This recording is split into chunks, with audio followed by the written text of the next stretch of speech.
Defcon Rugby. I'm Vic, and welcome to Defcon Rugby Show. I was waiting for you to say Vic Sports Chat. I was just waiting. Did that the other? Yeah. It's okay. Look, now all things are good, man. The playoffs are here in the URC. 2 rounds to go in the Super Rugby, 2 rounds to go in the Premiership, 2 rounds to go in the top 14. Next weekend is the playoffs in the Japanese League. Konnichiwa to all the Japanese. 6 Nations of the Women has all been wrapped up, Vern. I'll put out the topics here before we get to the Defcon. So we'll be talking about all that stuff. A little bit of news. In my top news, I want to talk about the statement from the president of South African Rugby there about... a lot of people think it's like we're going to leave the Rugby Championships or the Champions Cup there. The Investec Cup is what it's actually called. All these people talking that I can't even name it properly. It's called the Investec Champions Cup. Is that's the right name. So we'll talk a little bit about that. We'll see what happens there. But if you're in the Southern Hemisphere, it is kind of like, let me put this out there. I don't know what Defcon, but I think it's Defcon 1 for the New Zealanders, because I do not know what's going to happen. I have an idea how you can force the New Zealanders to do what you want. Okay. But you see, if I was running South African Rugby or World Rugby, I mean, we would be bigger than Elon Musk, because I know what I'm doing. That's the problem. It's got too many people. So, but let's go for Defcon 3, huh? Get ready. Playoffs are coming, baby. I'm all calm today, sir. A Stormers fan that's calm. When last did you hear a Stormers fan being calm? They're cucking themselves, man.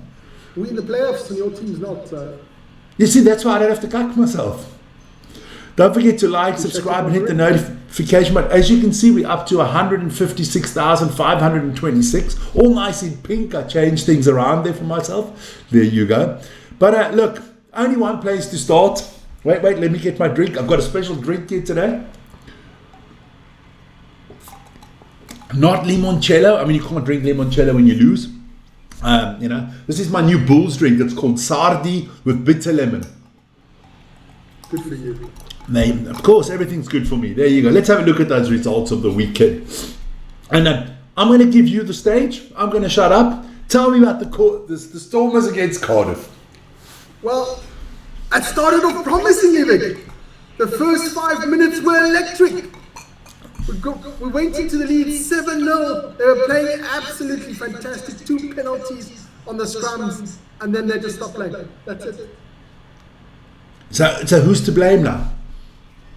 Because you Stormers people always want to blame something. It's either the wind in Cape Town, it's the weather. For 4 years, everything that went wrong with your team, you people blamed on Marnie Lebock. You people owe that man an apology. No. He was mustard for you, man. No, you fucked it up. No. So who's to blame now? Dobson. They played shit. I don't know who's to blame. Well, I would blame Evan Ruiz, because I think he's a Ruiz. No, it wasn't just Evan Ruiz. It just didn't work. So that was that game. So I know we all saw it on the channel. The people that were with me with Ulster and the Warriors, we all saw that you were a little bit upset. Just a wee tad little bit. But look, I got to say that Ulster against Warriors game, I feel for Ulster not being in the playoffs.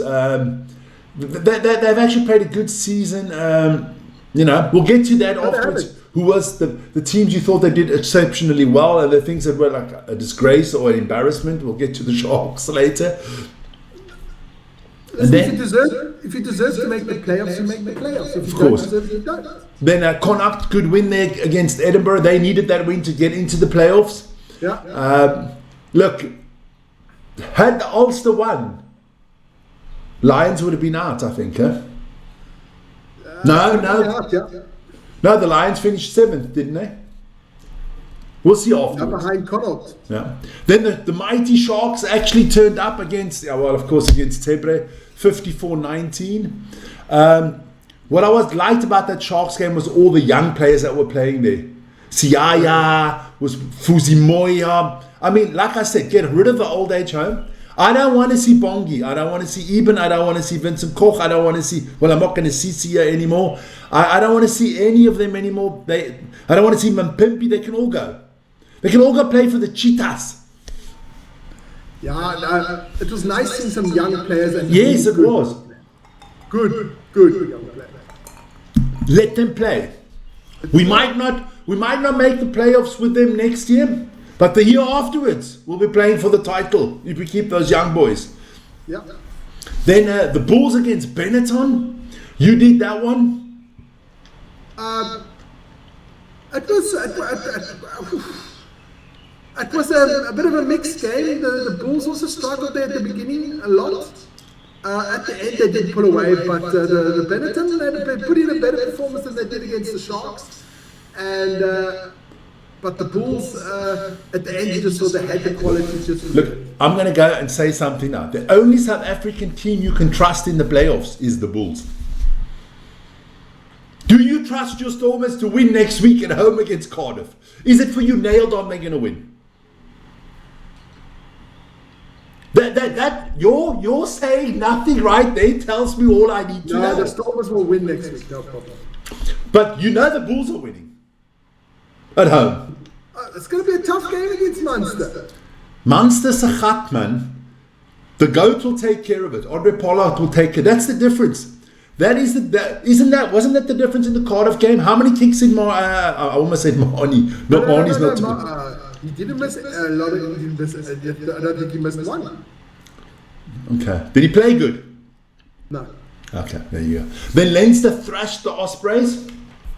That was to be expected. Then the Scarlets and the Dragons did a Welsh Cordoba. They drew. They're both cuck, so. No, but look, Cardiff is the one in the biggest financial problems. But Cardiff's not the one they're going to scrap. No. It's going to either be Ospreys, Scarlets, or the Dragons. Yeah. So, well, call themselves the Osprey Dragons, and then you put them two together, or something like that. Yeah. I don't know, I don't know. And then, of course, Munster against the Lions, another game that you did live there, 24-17 to the Lions. They got that important losing bonus point. They got that losing bonus point. They played actually very well. They were always, 7 points. They were always in it there, man. But listen here, let's be honest. The Lions have not disappointed the whole season. Even when they lose, they always play to their best ability. I mean, you can only ask the Lions to play your best rugby. And their best rugby is not enough to beat the big teams like the Leinsters and the Warriors. They're not going to beat those teams, even if they play world-class rugby. Because they just don't have the squad, the depth. They don't have it. The Lions had their opportunities. They had really 2-3 opportunities where they should have scored. Okay, so let's get to the table, the final table. We'll start at the bottom. We'll start at the top of the table, like at the bottom. We'll start at the irrelevant teams, that I call them. Okay, look, Tebre, by far the worst team in the league, only with 15 points. The Dragons, the Scarlets, I mean, they finished on the same amount of points. They drew the last game. It kind of says everything. Benetton there in 13th. Those were actually the 4 teams you did expect to be at the bottom of the table, wasn't it? So they didn't disappoint. They didn't overachieve. I mean, Benetton actually overachieved with the amount of points that they scored, 33. They beat Leinster. Big surprise there. But don't forget, they qualified last year for the playoffs. Exactly. Then a team that obviously disappointed was Edinburgh.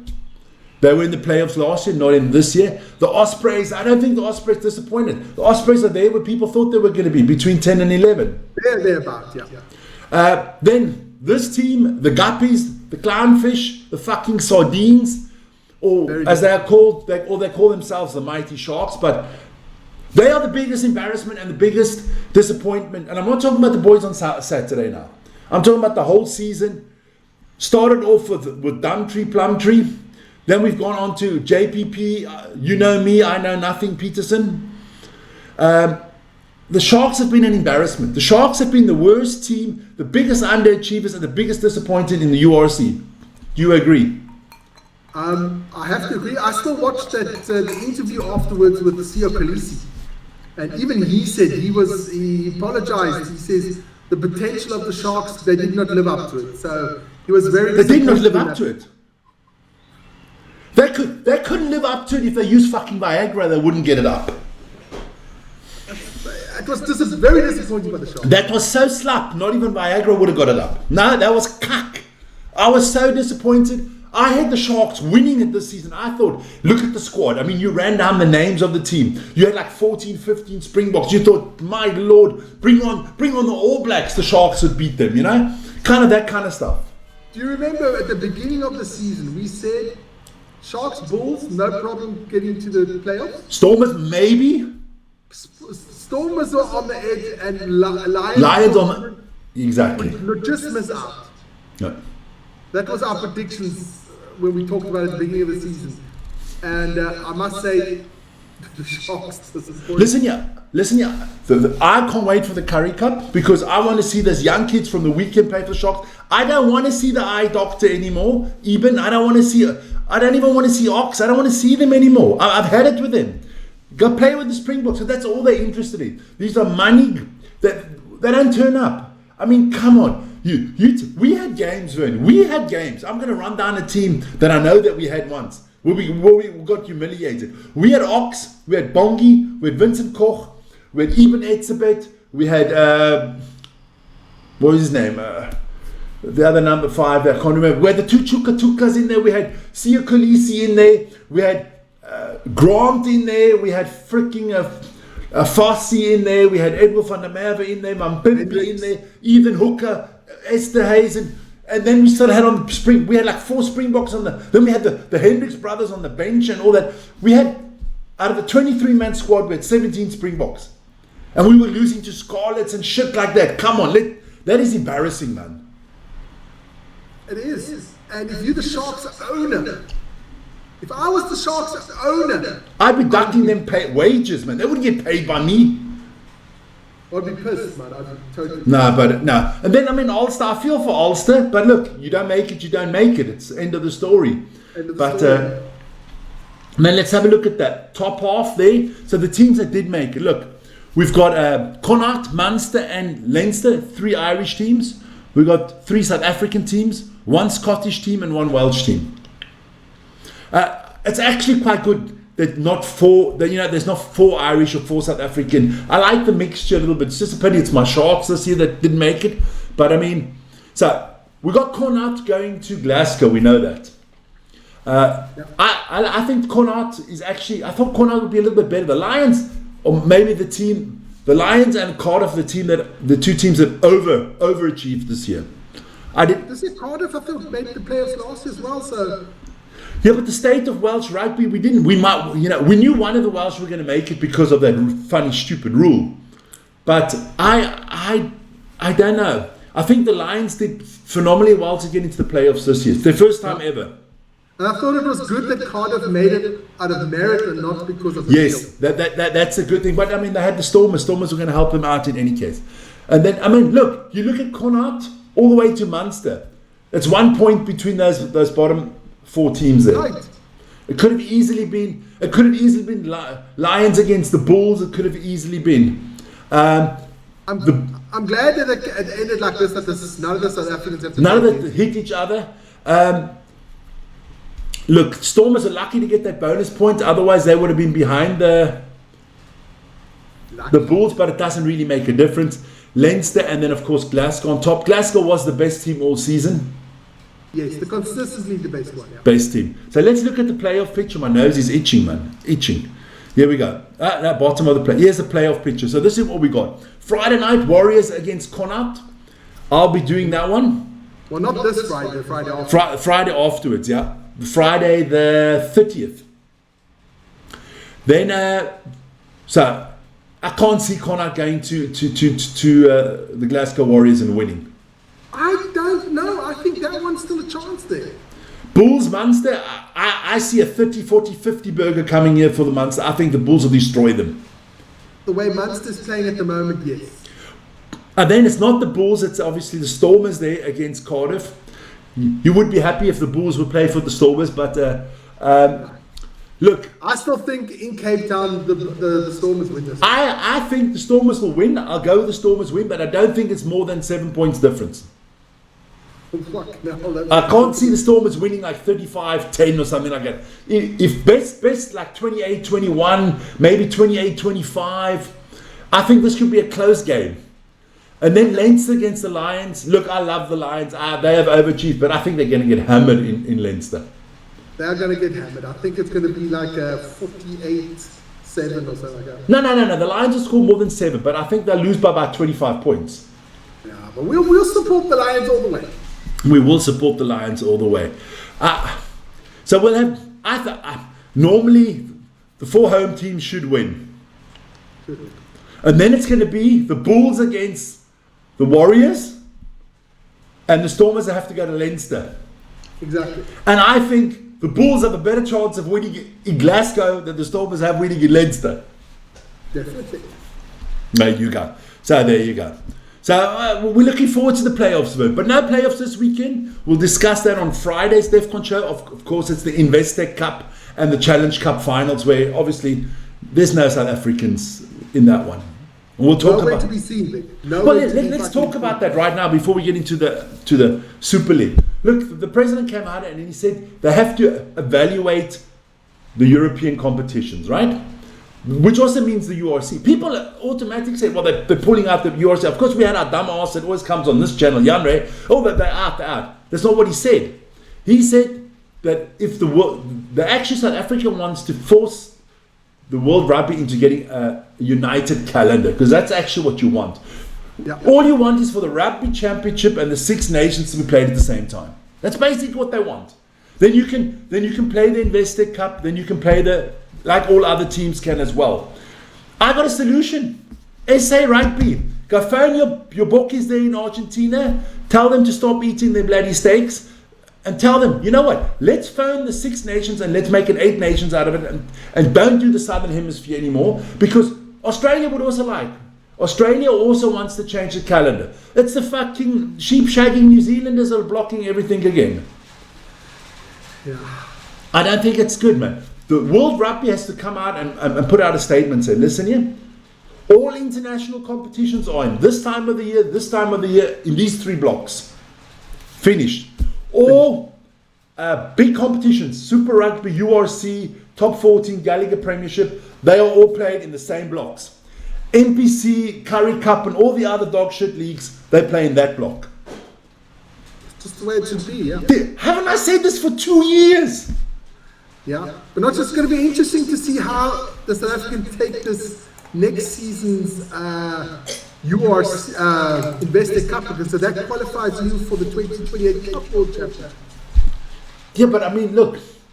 It'll be a shame if not one South African team is not in that Cup World Championship. Well, at the moment, it doesn't look like that. I mean, No, at the moment, it doesn't look like we've never had, in the Investec Cup, the Champions Cup, we've never had a team in the semi-finals. that. Says a lot. Let's move over. Let's go down south while we were talking about the New Zealanders, who are doing phenomenally well there in the Super Rugby. Look, the Chiefs hammered the Highlanders, but it was a closer game than the result, because I did that one. The Drua 35-50 against the Waratahs. What is wrong with my spelling today? Waratahs instead of Waratahs. Then the Blues losing to the Hurricanes. Hurricanes are a formidable side, Vern. And then that was an upset for me, I think, that the Force beat the Reds. Yeah. But if we look at the table, there's 2 rounds to go. Well, not for everybody. The Blues have only got 1 more game, and the Highlanders have got 1 more game, because you play 14 games in this competition. The Hurricanes are through, the Chiefs are through, the Blues are through. Because the top 6 make the playoff. It looks like 4 New Zealanders and 2 Aussies. It does look like it, yeah. The question is it the Brumbies, the Reds, or the Waratahs? The Force are putting on they're staging a late comeback here, but I'm going Brumbies, Waratahs making it. I don't think the Reds make it. I think the Reds have been slacking of late. Yeah. And if you look we're not going to look what's coming up, because we'll do that on Friday on the other results. Then, of course, there was the Gallagher Premiership, and there were some crazy results in the Premiership, Vern. I mean, the first one, 93-33. The Bristol Bears got 94 points against them. That's... I mean, what is it? Are they playing basketball there in the Premiership? Bath 69-12 against the Tigers. What is wrong with my stuff? Why is everything that's Newcastle, not the Tigers? Everything's the Saints and Bath both lost last week. Exactly. Harlequins good win against the Chiefs. Saracens 30-14 against Gloucester, expected. And then the Sharks losing to the Tigers. Let's have a look at the table because that's more interesting here, the table. The Saints and Bath. Yeah, but Bath got to be careful. Leicester could nip that second spot. Chiefs. Look, the Chiefs have got a bright future now. There's a big discussion going on now of, like I said, American investment in there. Saracens, Bristol. The playoffs are going to be interesting there. What happens to Newcastle? There's no relegation in the Premiership. You know that, huh? Yeah. You can only get into the Premiership through dineros, baby, pounds. Then in the top 14, there were also one team is doing shitty in the top 14 since they lost that Investec Cup. Toulouse have lost everything since that Investec Cup win. They're in a slump. Yeah. But yeah, losing to La Rochelle was started at the bottom, 38-10. I didn't expect that one. Toulon, what is wrong with Toulon this year? Also it's different, man. Then you got, they lost 43-28 to Racing. Lyon, good game against Bionnet there, 42-35. Montauban got thrashed by Stade Française, 25-73. How do you concede 73 points? I don't know. Casters losing to Montpellier. Montpellier is on the way up, Vern. Then a good win for Bordeaux against Perpignan, 37-32. And Pau beating Clermont. Also, only 2 rounds left there in the French league. Toulouse still way out in front there. But Montpellier now the second strongest team in the French division. If I look at the table, I mean, Montauban and Perpignan are the 2 weaker sides. Otherwise, everybody else is pretty close. But look, Bordeaux's got to watch it. But look here, you see, you've got like South African rugby coming out, and it's too much. The Investec Cup and the league and whatever. They play more league games. They play 26 games in the French league, right? That is 8 more. That is 8 more than in the URC. The playoffs is bigger, so they play way more games. But Montpellier manages to be second in the top 14 and still make it to a European Cup final there in the Challenge Cup. So, and you want to tell me Montpellier has got a bigger squad with more French internationals than the fucking Sharks? No. The Sharks should run over them by 50 every game, but they won't. Now, Paul doing well. For me, the biggest losers this year, Toulon down there in 9th, Vern, in 9th. That's hard to swallow, yeah. That is hard to see Toulon that far down. Bordeaux, Bordeaux will make the playoffs, not a problem. Good stuff there. Then we move, but we can't forget our ladies, baby. There you go. Six Nations final round from the women. Wales lost to Buongiorno Italy, 24-43. Left Wales with a wooden spoon. Ireland. My Irish friends there, Paddy and the boys from the pub. I mean, they destroyed the haggis-eating ladies there. I mean, the Sheilas there in Scotland, I don't know what they did wrong, but they got hammered 54-5. 47-0 at half-time, Vern. The Irish, I think, brought on the juniors in the second half to make it a little bit even. And then the big one, of course, for all the marbles, the French against the English, 28-43. Look, the English ladies they're world champions for a reason. They're the best team in women's rugby at the moment. As you say, they are the best team, they are world champions, and they deserve to win this one as well. Yeah, I mean, I know people in New Zealand don't want to hear it, or in Australia, but the best women's rugby team on the planet are the English. There you go. That was the final table there. 28 points for... Now, how did England... Now, how does this work, right? They had 20 points at the beginning of the game, right? Do you get an extra 3 points because you won the Grand Slam or what? No, something must be there. You must have got an extra 3 points because that's the way it is. But it was England, France, Ireland, Italy, Scotland. It's kind of a lot like the men's table, just England and France swapping places there. Now, England was worse this year. They fell down the table. There you go. But the one thing never changes, Vern. The team in sixth space. Yeah, it's always Wales. But we love Wales. The Welsh. There you go. No, but that's our kind of our show for today. Big rugby weekend coming up, man. Investec Cup, Champions Cup final, the Challenge Cup final. We got I almost forgot who's in the final. It's Leinster. It's Leinster against Bordeaux, and Montpellier against Ulster. Yeah, and don't forget that we still got the Japanese. We got the Japanese playoffs coming up. We got the Super Rugby this weekend coming up. So, and Currie Cup starts this weekend. Not this weekend the Currie Cup starts. I have no idea. Because Janre put out something. Let me have a look quickly. I got to check. I'll quickly Google it. Can you that quickly? Are you that quick? Currie Cup. No, it's not yet. It's on the 7th. It starts on the 7th. Oh, okay. It's the South African Cup final between Griquas and Pumas on Saturday. Good stuff. So we'll see. But yeah, we'll be back on Wednesday with our first Springbok show on Wednesday. Boka! And then on Friday, we're back with the Defcon Rugby show. So do join, and remember to like, subscribe, and hit the notification button. And we'll see each other soon, man. And let us know if you've got any ideas for any topics in the show. If somebody wants to talk about something special, like why the Sharks are that fucking cuck, I'd love to get into it with somebody, because we're not that great. We're not that great. There you go, guys. We're off. Ciao, ciao, man. Ciao.